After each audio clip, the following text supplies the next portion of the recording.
Welcome to another episode of Dilemma. Webster's definition of dilemma: a situation in which a difficult choice must be made between two or more alternatives.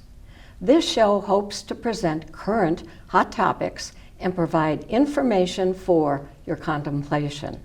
Today's topic is Mashpee's wastewater collection system and treatment facility project. Our waters on Cape Cod, the bays, rivers, and ponds are being polluted, which impacts our total lifestyle here on Cape. Our dilemma is whether or not we want to pay the high price to turn this situation around to ensure a future for Cape Cod, those of us who live here, and those who come to visit this unique piece of paradise. Today, we are fortunate to have Michaela Wyman-Colombo here to help us understand the problem, how the town plans to reverse the situation over time, when and how this impacts us and our pocketbooks. Welcome, Michaela. Thanks for having me, Sharon. I think you believed you moved here a few years back. When and why? Well, I've been coming to this area for the past 40 or 50 years. I moved here because I love Waquoit Bay. I love the rest of Mashpee now too, but I came here for Waquoit Bay because that was my experience. We moved here full time 6 years ago, and we bought our house about 9 years ago. Okay, and I believe you're into water. Oh yes, I swim year round in Nantucket Sound. And of course you wear a wetsuit. No wetsuit for me. I don't stay in that long, but I love the water. To me, water takes care of everything that has ever bothered me. I get in the water and life is good. Good, it's like a tranquilizer. Kind of. A little bit about your background. I retired 6 years ago, almost 6 years ago, from the University of Massachusetts Lowell. I was chair of the College of Education there. So I taught courses, and I also did administrative work with leaders across the university to both build enrollment and to build programs. I first met Michaela at the Senior Center. Two of my friends, Jean and Chris, were concerned about phase one of this project because I'm in a later phase. So we heard about a new program, and if you would just mention that, you have open hours? Oh, I do. Since I was elected to the select board, which will be 2.5 years ago, I've held office hours at the Senior Center. I hold them every first Tuesday of the month from 9 to 10. 10 is my recommended stop, but if people are there, typically I can stay a little longer. Oh, of course, of course. We attended that first session, and I have to compliment you, Michaela. You are a fabulous listener. She's very honest. If she could not answer our questions right then and there, you took notes, and Jean and Chris told me that you very promptly got back to them. So I highly recommend, if you have any questions regarding town issues, you do stop in at the Senior Center. Well, now that we've got caught up, I think we should get down to business. So you mentioned you wanted to talk about, or the dilemma is, the declining water quality. The water quality has been steadily declining all over the Cape for a period of time. Mm-hmm. And in Mashpee, the water has declined so poorly that the New York Times came and called it toxic stew. Mashpee has two watersheds. We have the Waquoit Bay watershed and then the Papaneset watershed. The watersheds are all of the land that contribute to the water that eventually makes its way down to those bays. Both of those are severely impaired. Not good news. Not good news at all.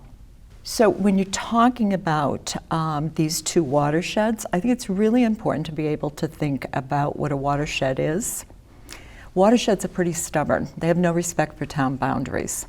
We share our watersheds with our surrounding towns. So I put this chart together to show the shared responsibility of nitrogen in the watershed. With salt water, nitrogen is the nutrient that causes the pollution that we're having. Okay. We'll talk about fresh water later. That's slightly different. So as you can see on this slide, Mashpee is responsible for 74.5% of Papaneset watershed, whereas it's responsible for 44%, sharing it almost equally with Falmouth for the Waquoit watershed. Wow. Well, Gorgeous grass. Lots of fertilizer there, I would think. and you'd think fertilizer would be a problem. However, this is Mashpee-Wakeby Lake. That is a lake? That's Not actually, a lawn?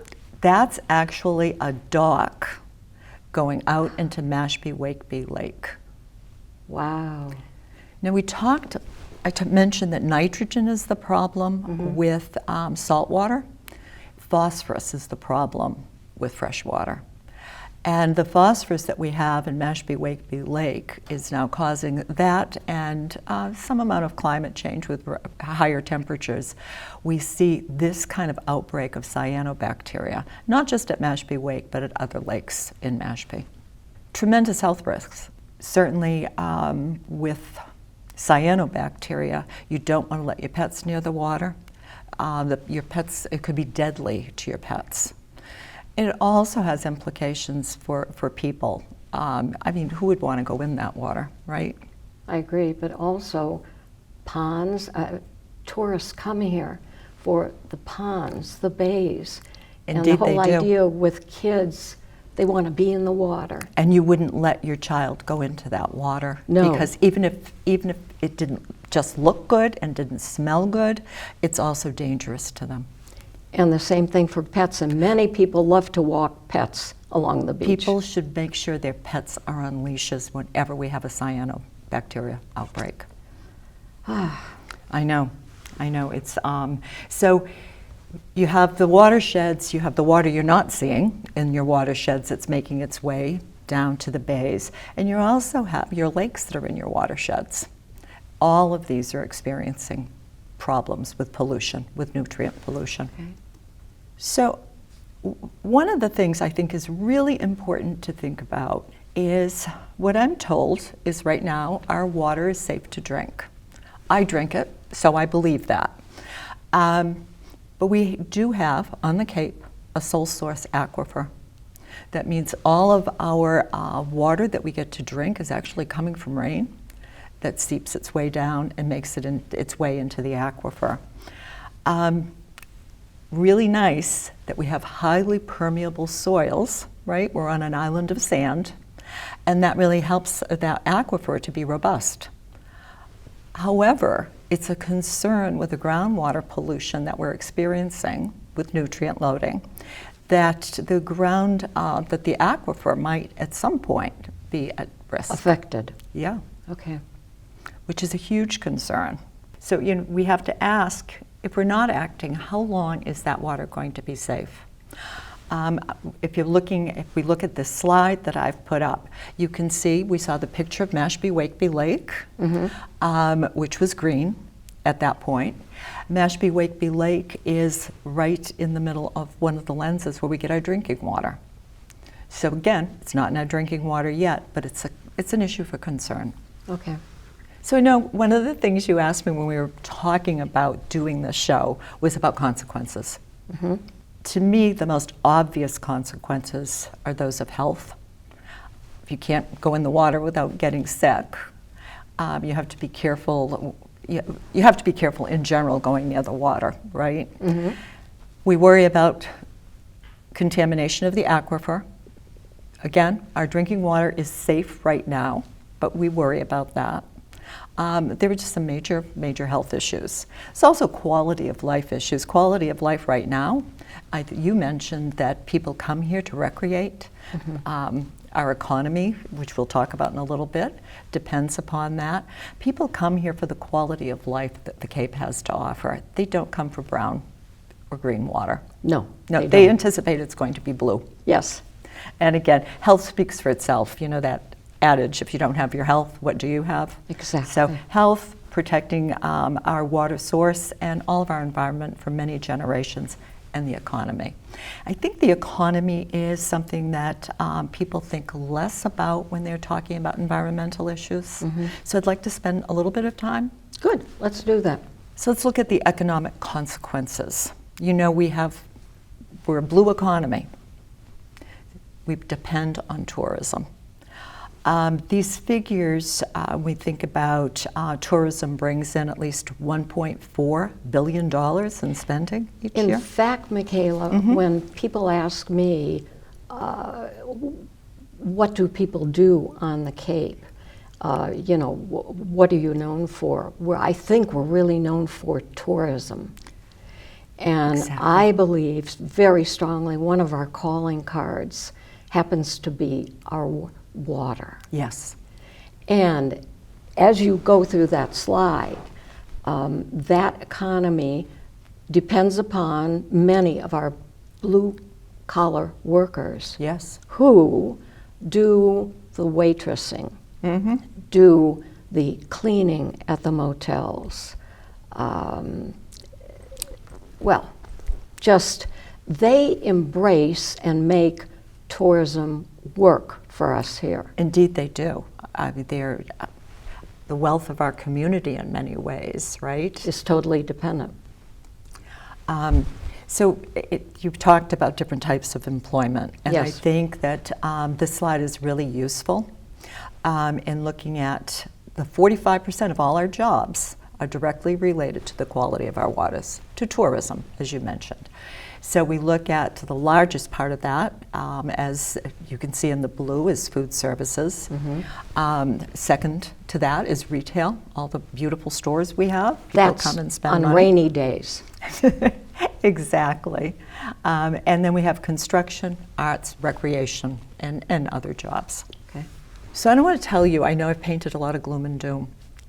You have. Well, there's reason for gloom and doom, but there's also reasons to think that we can make a difference. There's hope. There is hope, and I think we need to proceed with a hopeful attitude. One of the things that I think is really important for people to know about is, as I talked before about watersheds not knowing boundaries or having no respect for town boundaries, our towns are working together. So I showed you that for Wacoit Bay watershed, we share that with Falmouth, with Sandwich, and Mashpee. Papaneset watershed is Mashpee, Barnstable, and Sandwich. So we share those watersheds, and these towns have come together to form intermunicipal agreements. And that's, in those agreements, we have looked at what each of us contributes to nitrogen in our bays, and have talked about ways to resolve those problems. In fact, one of the really exciting things that's happening right now, and later I'd like to tell you about some articles that are going to be on the town warrant. One of those articles has to do with Mashpee-Wakeby Lake. That was the green water. And Sandwich is working collaboratively with Mashpee as part of our IMA agreement to seek solutions for a system that will be placed there.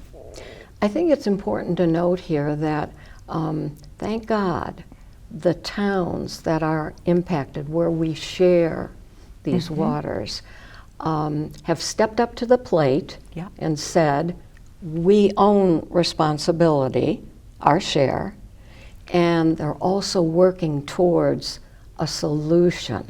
So we're not into invented here or there or lack of cooperation. What you're telling us is everybody's on the same page and working together. Yes. Good. Yes. We meet regularly. Each of these IMAs, intermunicipal agreement groups, has a working group. And I'm part of the working group for each of those. So we meet on a regular basis to discuss problems and solutions. Okay. I just want to briefly mention there are a lot of tools in the toolbox to address water quality. And you've asked me to talk about sewering, and I will. But I think it's important first to mention some of the other things we're using, some of the other tools. One of those is aquaculture. We're seeding the bays with shellfish. Okay. And those shellfish act as filters for nitrogen. And I have read in the newspaper that this is successful. It is successful. Unfortunately, they can only filter so much, and we're putting more in than they can filter. But as we start implementing our sewer system and start taking out some of the nitrogen, the shellfish should be even more successful. So our solution is multi-pronged. It definitely is. And we should be using all the tools in the toolbox. Gotcha. One of the things that's important to think about with shellfish is the water has to be healthy enough for them to survive. So we have places where we can't put them in because the water isn't healthy enough. And those shellfish go on to the dinner table. Oh, indeed they do. That's what takes the nitrogen out. Okay. They're wonderful filters, and they're delicious as well. That's for sure.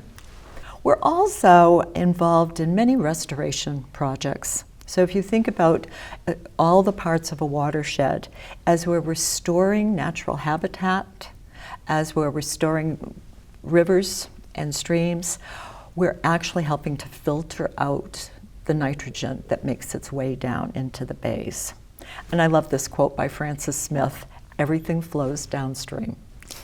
And that's something, when we were chatting about this project, I made the comment, well, if we go after the ponds and the bays and get them all cleaned up, we're done. And so why this emphasis on everything else? And then that particular phrase explains it all. As you explained to me, water runs. And if you have water flowing from the streams, from septic systems, if you clean up the pond, that's not the end, because you have this continuous pollution. You do. We want to, and GHD, who is our engineering consultants who've worked with the town for a number of years, understand the best areas to put sewers in to interrupt that septic working its way into our groundwater. Gotcha. So that downward flow is lessened to whatever a point that it can be. Correct. But that doesn't totally solve the problem either. It will solve a good deal of the problem. Okay. Ensuring that we have the right systems in. We're going to talk about sewering as opposed to septic systems today. There are also innovative alternative systems which remove more nitrogen, some remove phosphorus, than does a regular Title V septic. Okay.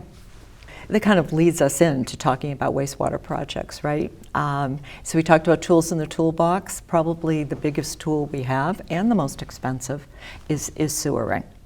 So we have two phases of sewering in progress. Phase one, both of them for Popponesset Bay. The first one, phase one, we built the treatment plant. I'm sure you've driven by the treatment plant. Yes.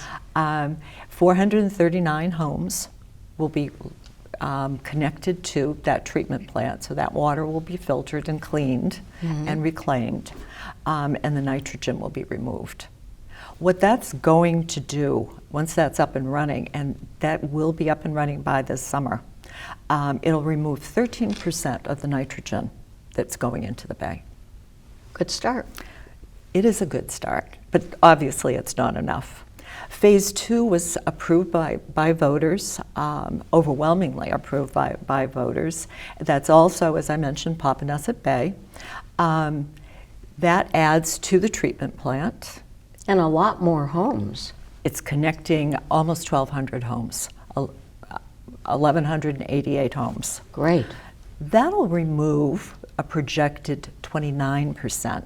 So with these two phases, once these are up and running, we're going to take a full 42% of nitrogen that's flowing into the bay out of that. Terrific. It's exciting. It really is exciting. So we also have some other things in the works that I'll talk about. Before we get into phase 2, I'd like to take us really through phase 1, because I know phase 1 is what people who are living near any place that's going to be sewered, that's what they're worried about right now. Yes. So I think it makes sense to talk about that.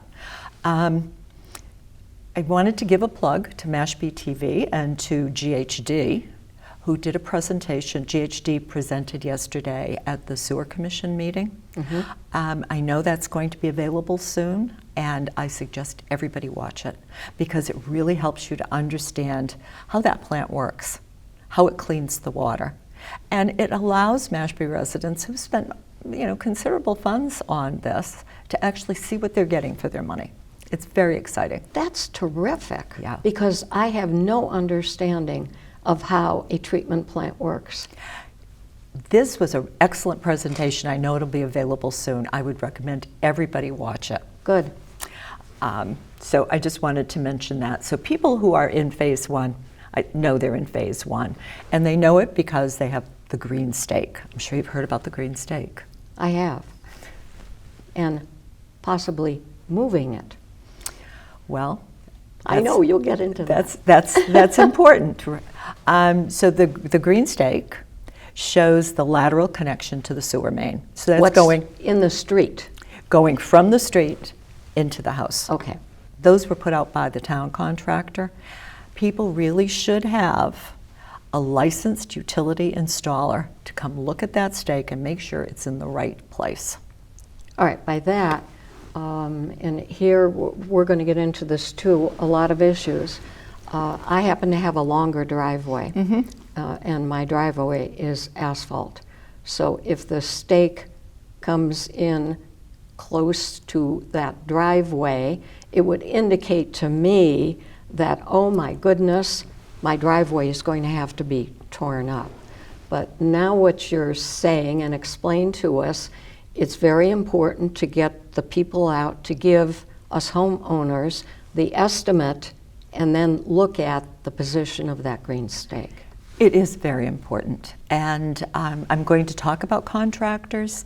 I think another thing that's very, very important to be thinking about is, and I'm just going to kind of look at the audience right now and let people know that if you're in phase 1, you should be making calls to a contractor now. And I'm going to show people where they can get a list of contractors and how they can get the process rolling. But we're looking at this happening very quickly, so this is the time to reach out. You just mentioned something really important. You talked about your driveway, and you said you were a long way. Your house is a long way from where the connection would be. Well, that's one of the variables. When we try to talk about connection costs, there are a number of variables, and it's really almost impossible for somebody to say what the average homeowner is going to pay. So the variables are distance from the main to the house, any barriers, driveway, landscaping, walk, elevation. Changing elevations are going to be a variable that's going to impact the cost. In other words, if the street is at one level and perhaps your home is on a hill. It would impact the cost. Yes. So the closest estimates I was able to find actually go back to 2021. So we know everything costs a lot more now than it did just 4 years ago. The average estimates then were from Falmouth and Chatham.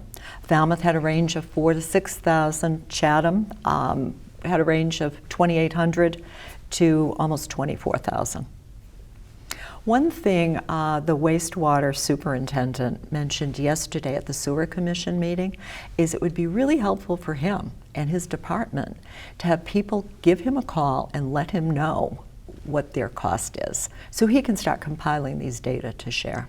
That would be terrific, especially for the future phases. Exactly, exactly. And both the Sewer Commission and everybody in the wastewater department office are very, very helpful. Good to know. So I'm going to come back to the green stake. The green stake, for those people who have them, it shows the location of the connection.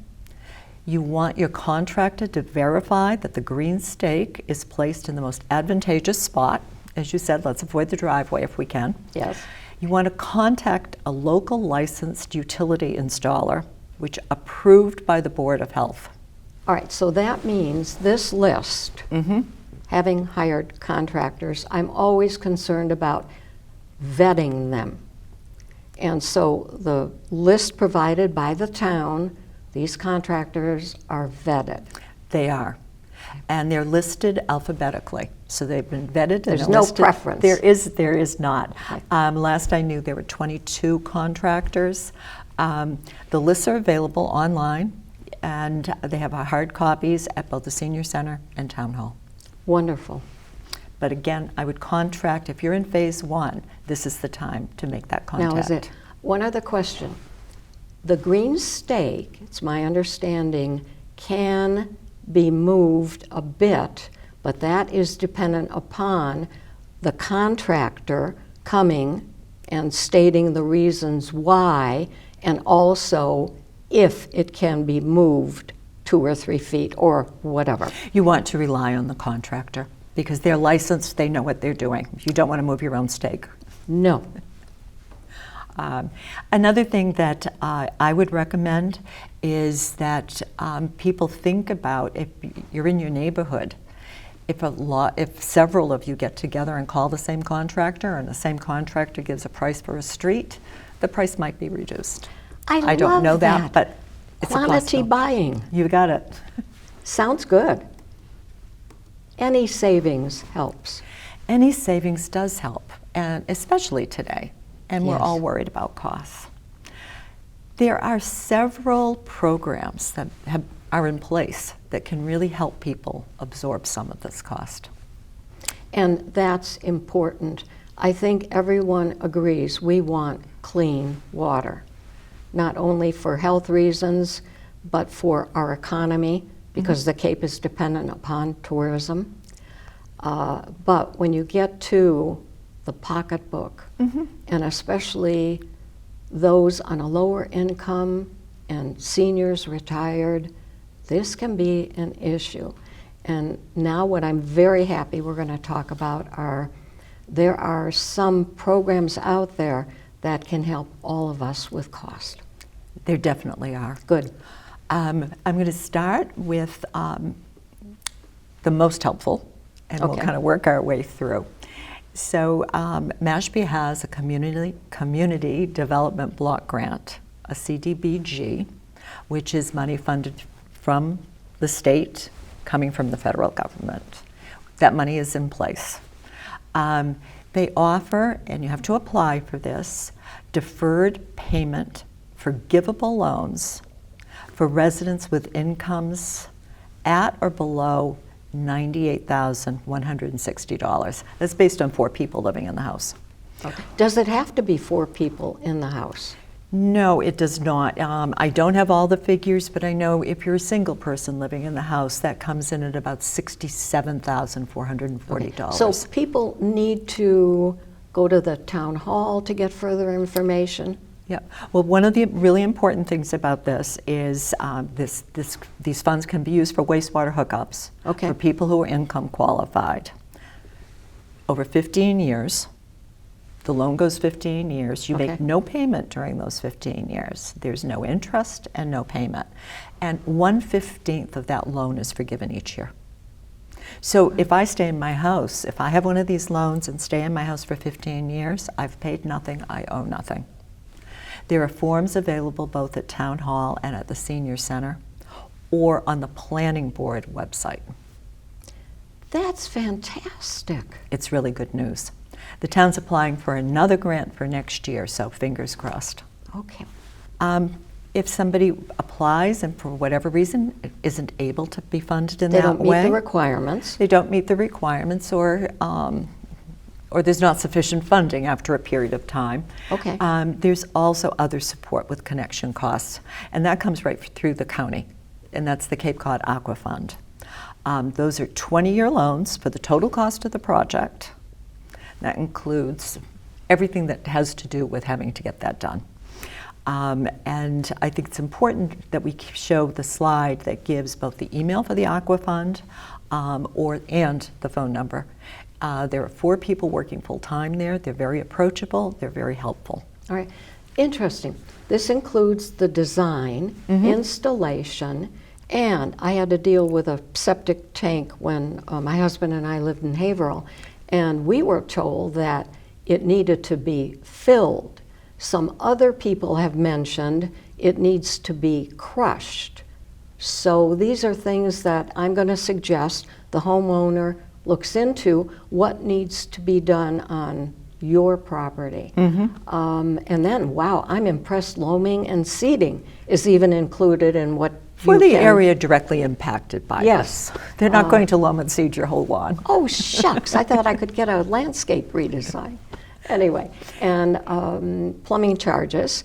Yep. And what people need to remember, we're talking about costs from the street to the house. Yes. But then don't forget, it needs to get into the house and connect to what is Correct. there. Correct. The important thing about Aqua Fund is that you need to apply for the loan. Don't pay your contractor first. Make sure you apply for the loan. And as I said, they're very responsive. Residents can either email or call.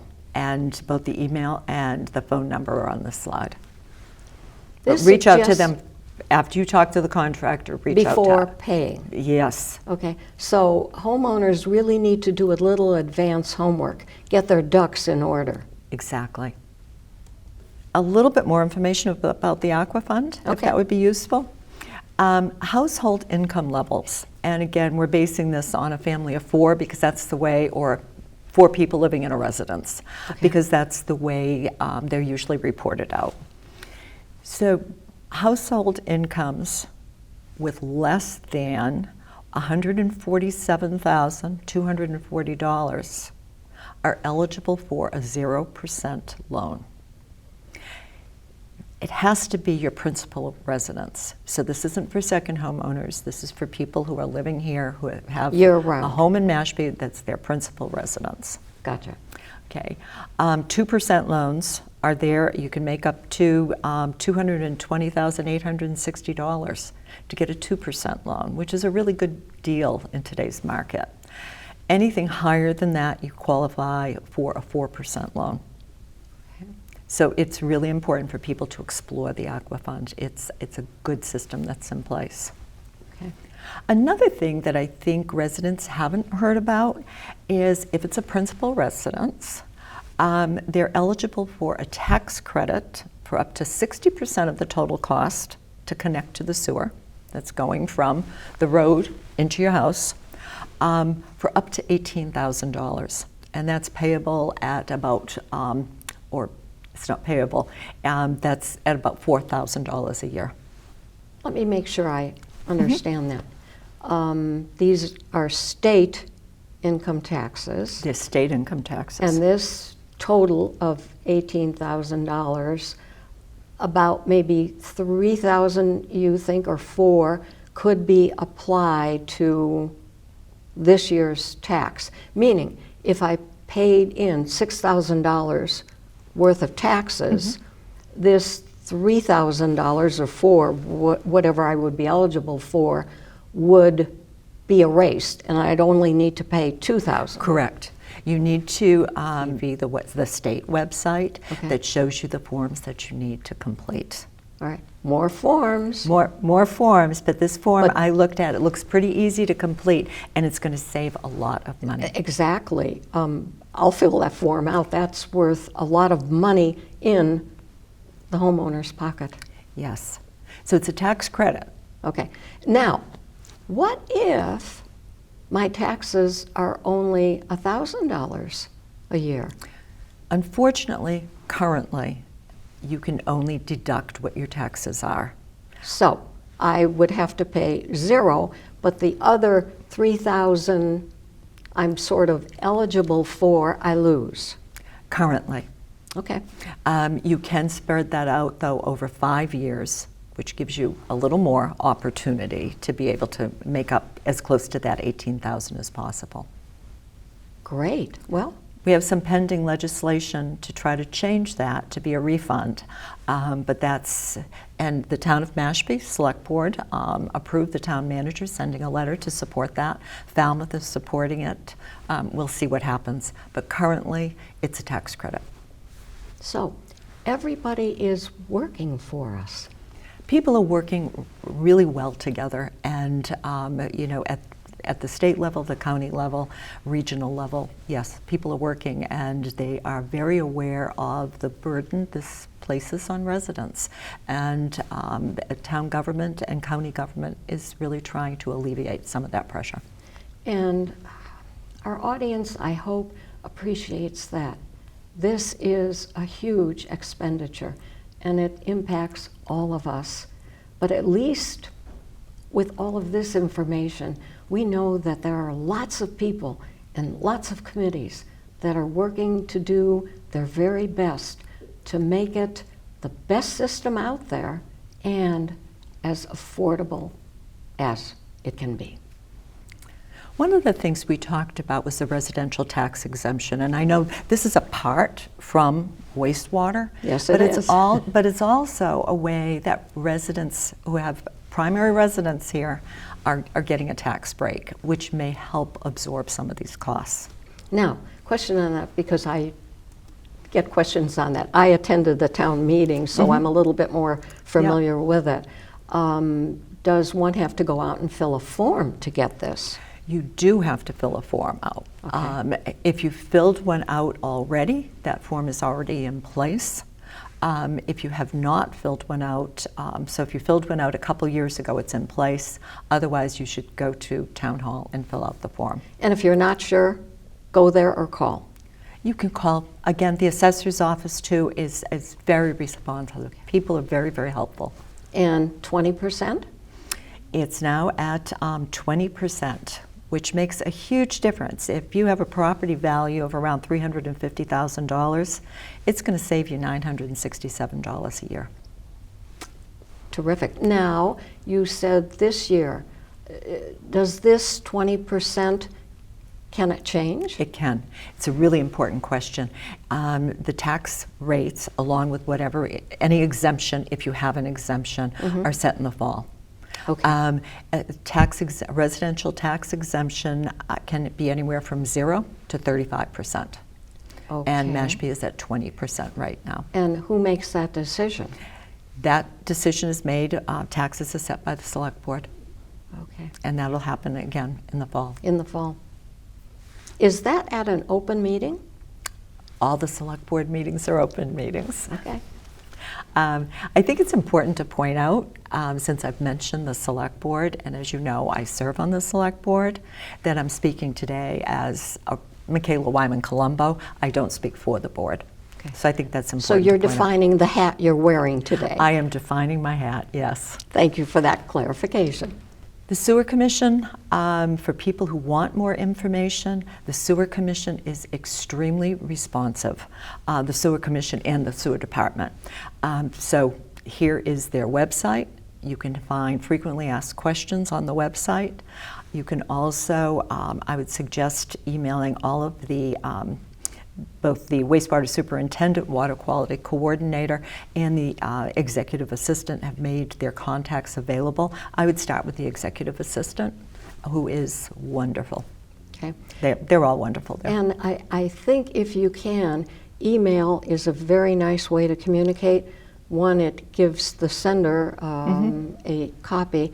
But number two, if we are on the phone with all of these people 8 hours a day, work is not going to get done. It makes it hard for them to get their work yes.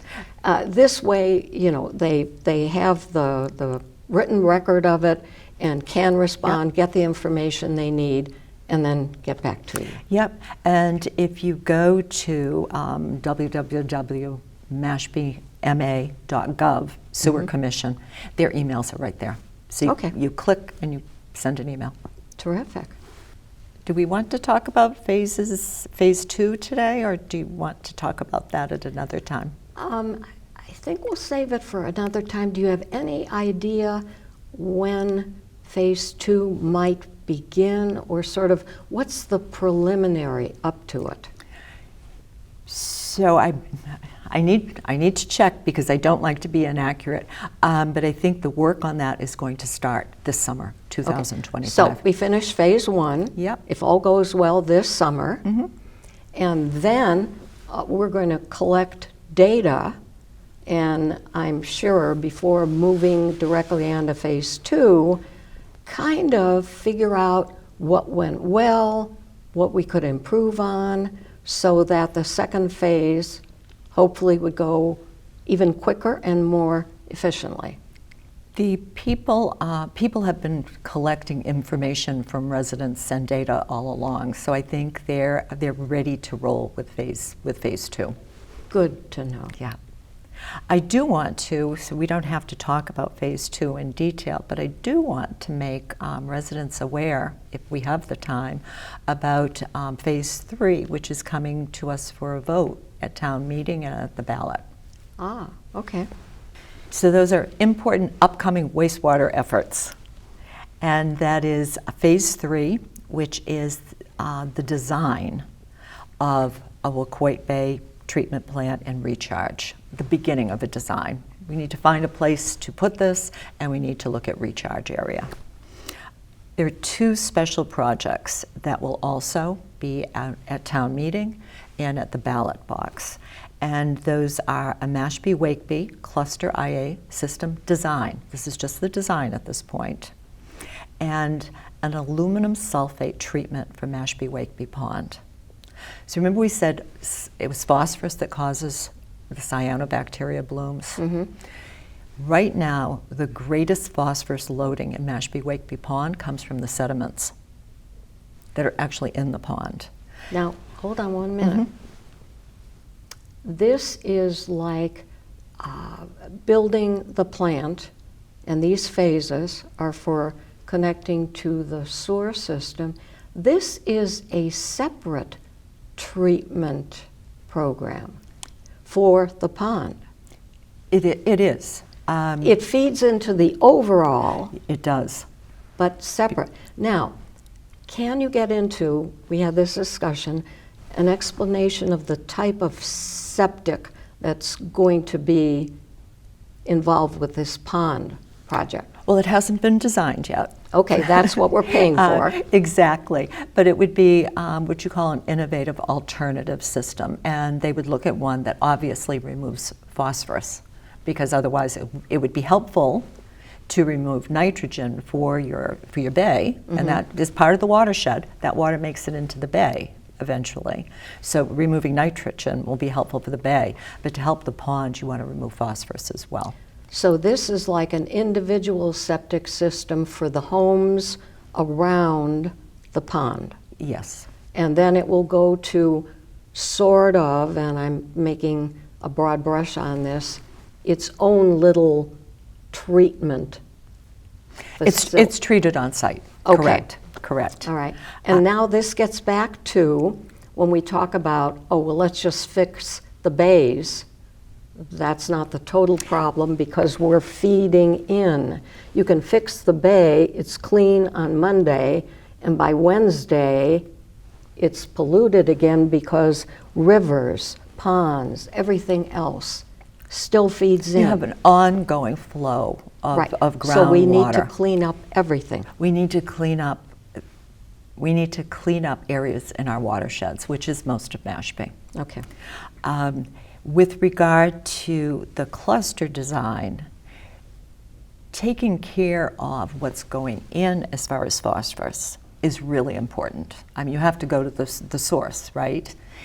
At the same time, we want to use the alum, the aluminum sulfate, which is referred to as alum, to treat what's already in the pond. And what alum does is it creates kind of a barrier by causing the phosphorus to adhere to it. So it keeps it in the sediment, so it's not coming up into the pond. Okay. Band-aid approach, but an important Band-aid. You want to keep that there. At the same time, we want to look at the cluster system to prevent more phosphorus from coming in. Again, you said there were many tools, and we've gone through a number of them. which each one delivers its certain percentage reduction. It definitely does. And what we do for Mashpee-Wakeby isn't just important for Mashpee-Wakeby, it's important for the whole Papaneset Bay watershed. Fabulous. All right, I just would like people to be able to remind people to please vote at town meeting and also at the ballot. If you get an early ballot, attend to those water questions. There are questions on the ballot 2, 3, and 4, and make sure you're informed when you vote. Mm-hmm. Sounds great. And again, we have that great privilege of voting what we feel. Indeed we do. And it does make an impact. Thank you so much for being here. Thank you. Would you be willing to come back? Of course, I'm always willing to help. Thank you. I know you are. Ladies and gentlemen, we both hope that that has given you more of a summary of what is going on and hopefully made things a bit clearer. If not, there are plenty of people and committees that have been mentioned and listed for you to contact. Thank you so much for being with us today. If you have any comments, suggestions for Dilemma or me, please contact us at dilemma@mashpeetv.com. And let's give Michaela another plug. You are at the Mashpee Senior Center when?